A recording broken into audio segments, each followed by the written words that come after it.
Une seule adresse, alpes.france3.fr.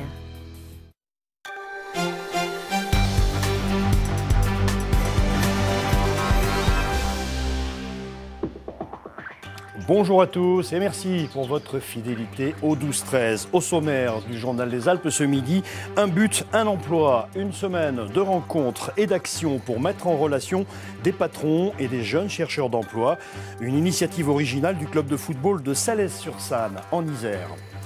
La semaine du goût contre le gaspillage alimentaire à Annecy, en Haute-Savoie. Dans les boulangeries de l'agglomération, des agents proposent des astuces simples et des conseils pratiques pour mieux conserver notre pain quotidien.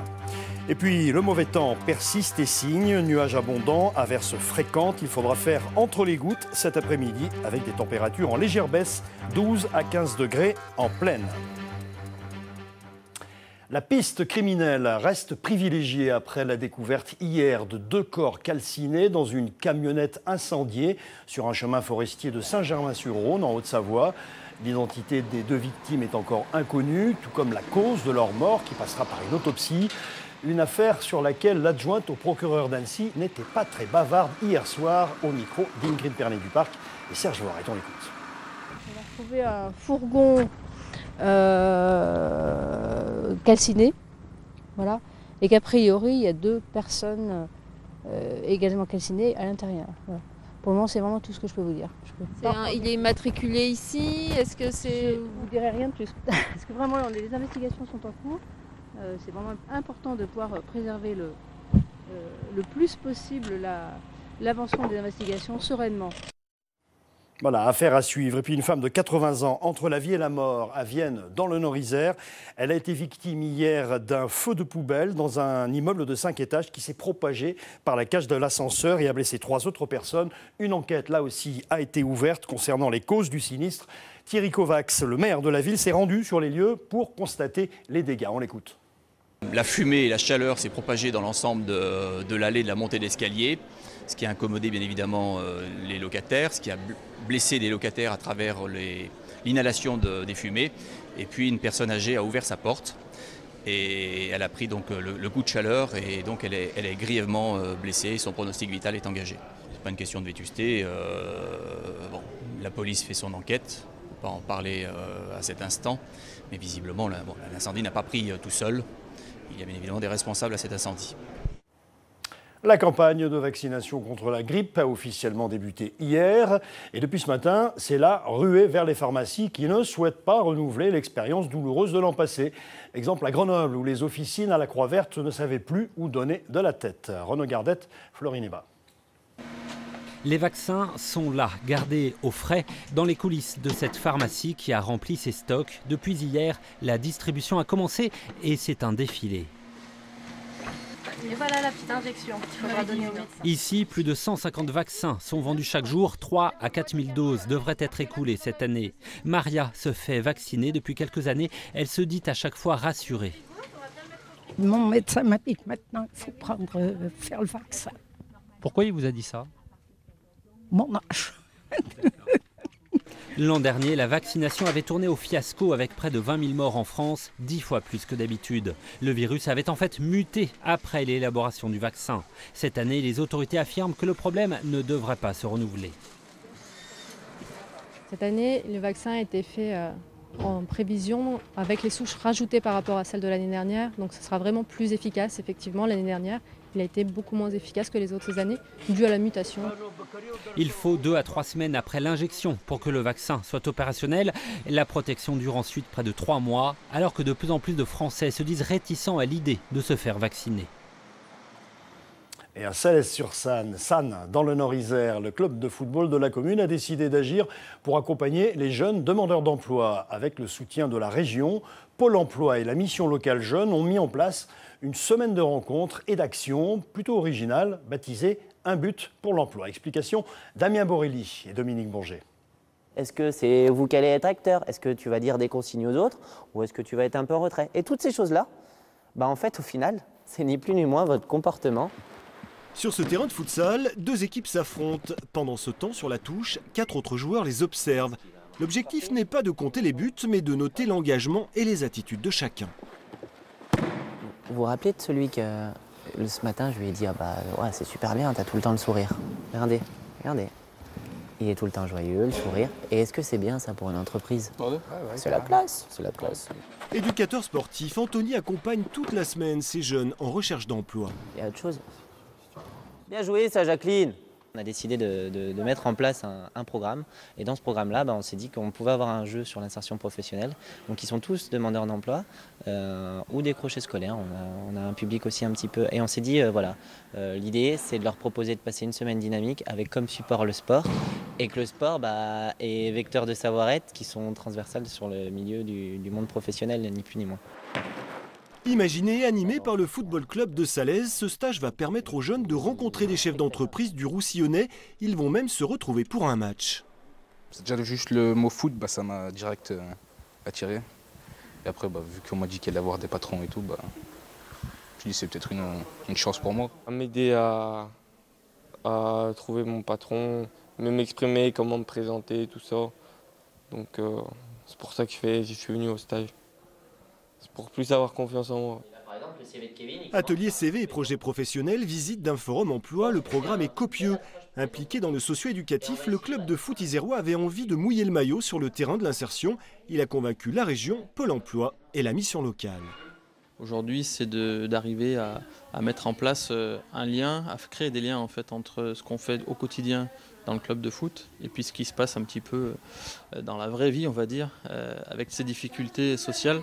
Et en termes d'insertion professionnelle, on est quand même dans un secteur, malgré le fait qu'on soit dans la vallée de la chimie, dans un secteur où les jeunes galèrent pas mal pour trouver de l'emploi, notamment quand ils ont arrêté assez tôt les études.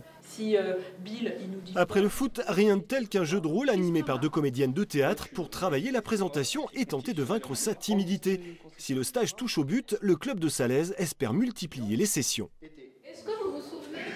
12h07 dans le Journal des Alpes, l'heure d'accueillir notre invité Christophe Ferrari. Bonjour. Bonjour. Alors, vous êtes le président de la métro de Grenoble. Vous avez aujourd'hui enfilé le costume de VRP pour Métrocable. Métrocable, c'est donc le projet de liaison par câble, de transport par câble entre Fontaine, Sassenage, Grenoble et Saint-Martin-le-Vinoux. C'est à l'horizon 2021, mais là, on rentre dans la phase de concertation préalable. C'est-à-dire que les citoyens vont pouvoir donner leur avis sur ce projet ? La loi oblige de mettre à concertation chaque grand projet, mais nous souhaitons aller plus loin. C'est-à-dire qu'avec cette concertation préalable, nous souhaitons dès le départ mettre les citoyens dans la boucle pour finalement choisir un certain nombre d'options et puis de donner leur réflexion sur un projet d'envergure majeure pour la métropole qui va effectivement relier Fontaine à Saint-Martin-le-Vinoux par les airs. Ça passe donc par une concertation et un certain nombre d'ateliers. Le premier, c'est d'ailleurs demain, me semble-t-il, à Grenoble. Ce sera donc à la Chambre des métiers de 20h à 22h. Tout le monde y est convié. Tout le monde y est convié. Pour dire quoi ? Alors, pour dire quoi ? D'abord, pour prendre connaissance des éléments aujourd'hui sur le projet tel que nous pouvons les imaginer. Et ensuite, de fabriquer, dans une approche qui est extrêmement ludique, finalement, quel peut être le bon projet de câble. Avec à la fois, je dirais, des variantes, des options que les citoyens devront poser. Tout ceci en rentrant dans une épure budgétaire qui est estimée entre 54 et 60 millions d'euros. Donc on connaît globalement le projet. Il s'agira de quoi ? De choisir la couleur des cabines, le nombre de places, le nombre de liaisons. De quoi va-t-il s'agir concrètement pour les citoyens ? Il s'agit d'abord effectivement de prendre conscience. Le moment de concertation, c'est aussi un moment de prise de conscience de pourquoi nous faisons ce choix de passer par les airs. Nous avons à traverser deux grandes rivières, 2 grandes voiries, une autoroute, une route nationale, des voies ferrées. Donc c'est effectivement ce moyen-là qui permet de façon transversale d'amener d'un point Fontaine jusqu'à Saint-Martin-le-Vinoux sur un projet d'aménagement futur qui va se dérouler sur les 30 prochaines années. C'est-à-dire que le projet Porte du Vercors, le projet Presqu'île et effectivement également sur Saint-Martin-le-Vinoux, c'est des grands projets d'aménagement, logement, économie. Donc il faut penser les transports avant. Il ne faudra pas les penser dans 20 ans en se disant comment on fait pour desservir tout ça. Et le transport par câble, on sait, ça va aussi transformer l'aspect de la ville, le visuel. Ça, c'est quelque chose de très sensible auquel les gens seront très sensibles. Les gens seront extrêmement sensibles. C'est les points particuliers environnementaux un peu négatifs, à la fois le point, je dirais, visuel, et puis aussi le point sur la faune et notamment sur les oiseaux qu'il faut intégrer dans le projet. Mais ça va être un formidable signal aussi d'entrée de métropole. puisque nous sommes, je dirais, au cœur... l'image de la ville. Hein. L'image de la ville, l'image de la métropole, mais c'est aussi quand même un savoir-faire des télécabines. Nous en connaissons qui sont fabriquées ici à Grenoble, qui sont pensées, imaginées dans notre territoire et qui sont dans des très grandes villes du monde. Voilà, la concertation c'est jusqu'au 13 novembre avec dès demain un premier atelier. Il y en aura d'autres, toutes les informations sur le site de la métro. Merci à vous d'avoir répondu à nos questions, Christophe Ferrari. Merci bien. Merci beaucoup. Et nous ouvrons maintenant le premier volet de notre série sur les communes face à la baisse des dotations de l'État. Voyons l'exemple de Nivola-Vermelles. C'est une petite commune du Nord-Isère lourdement impactée et qui cherche des solutions à tout prix. Dossier signé Denis Vigneaud-Duguet et Jean-Pierre Rivet. Nivola-Vermelles, 2400 habitants, 1 800 000 € de budget. Cette année, la baisse des dotations de l'État représente 25%, soit 45 000 €. L'impact est bien réel, même si ce chiffre semble peu élevé. Si on voulait les compenser, il faudrait qu'on augmente les impôts locaux de 8%. Alors j'aime autant vous dire que ce n'est pas quelque chose de très possible, donc ça veut dire qu'on a augmenté de 1% l'année dernière, on augmentera vraisemblablement de 1% l'année prochaine, mais ce qui veut dire qu'il faut qu'on restreigne nos dépenses, qu'on essaie, parce qu'on veut garder malgré tout une capacité d'autofinancement pour l'investissement. Pour ne pas impacter les contribuables, la commune profite du départ de son secrétaire général pour faire des économies et supprime ce poste. Mais comme tous les maires, Michel Rival doit aussi faire face aux effets de la décentralisation. Ce désengagement de l'État oblige les communes à prendre en charge certains domaines, comme la voirie, les transports, la gestion des déchets ménagers ou encore la fiscalité. À cela s'ajoutent parfois des investissements obligatoires, comme ces équipements publics, des rampes et des portes élargies, imposés par la loi sur l'accessibilité. Coût pour Nivola-Vermelles, 45 000 €. Mais pour Michel Rival, cela fait 30 ans en fait que les communes assistent à la disparition de leurs ressources propres, intégrées petit à petit dans la TVA, autrement dit dans les poches de l'État, qui en contrepartie crée la DGF. La dotation de l'État n'est pas une faveur, n'est pas un cadeau, c'est simplement la compensation d'une ressource qui était une ressource propre des communes qui nous a été enlevée. Et le maire de Nivola-Vermelles va encore plus loin dans son analyse. Selon lui, l'État pouvait faire autrement, en choisissant par exemple d'aider financièrement les communes, plutôt que de créer le CICE, le crédit d'impôt compétitivité emploi, qu'il juge totalement inefficace. Quand on rapproche le montant qui a été prélevé aux communes de celui qui est versé aux entreprises par le biais du CICE, on a un montant qui est pratiquement équivalent. Le résultat n'est réellement pas probant, d'ailleurs la Cour des comptes l'a épinglé. Alors si on a l'intention de supprimer les communes, peut-être que c'est une stratégie.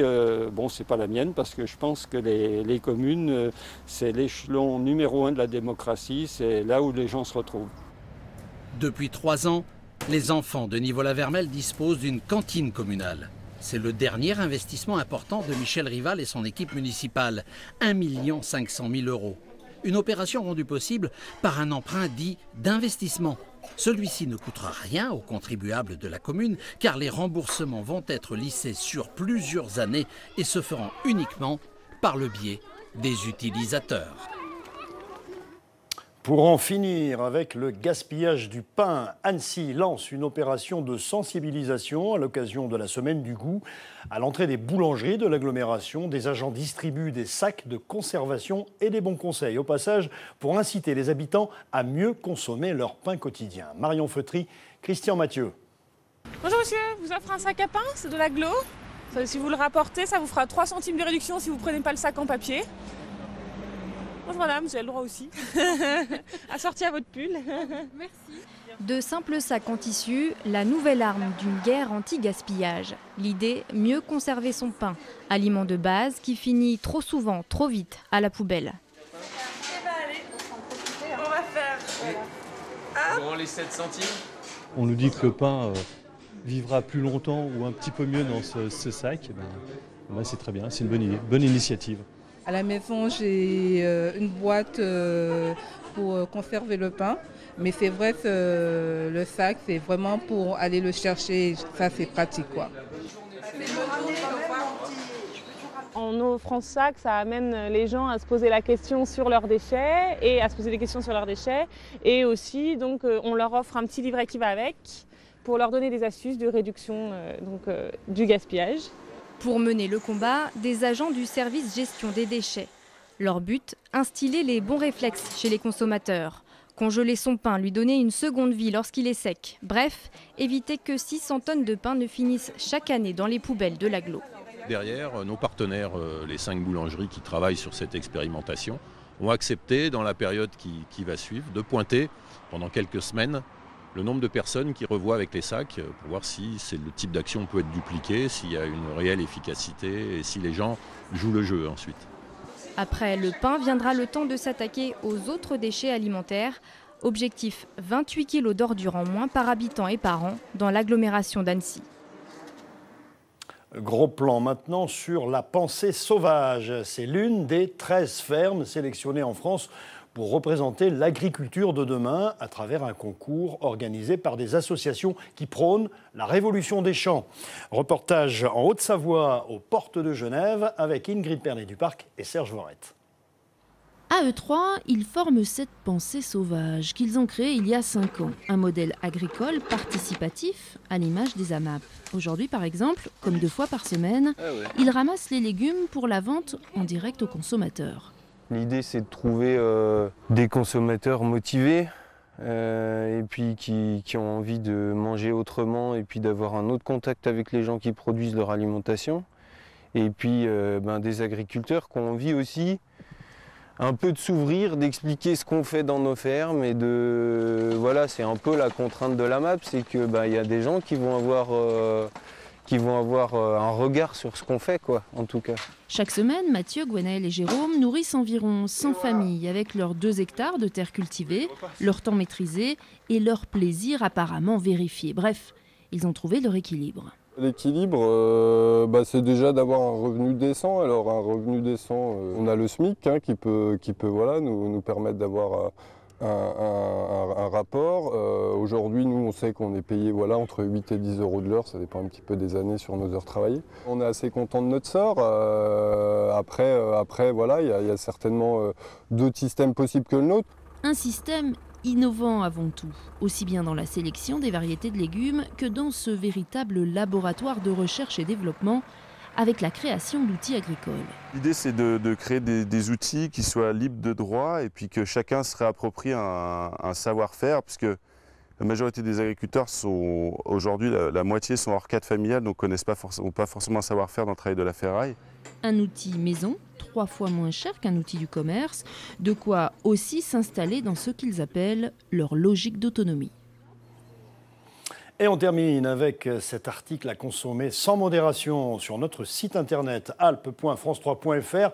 La limite pluie-neige s'abaisse sur les sommets des Alpes qui ont blanchi à vue d'œil. Photos et infos et à gogo et en quelques clics. Vous avez l'habitude maintenant. Voilà pour l'information régionale. Dans un instant, les prévisions météo, l'édition nationale et vos retours.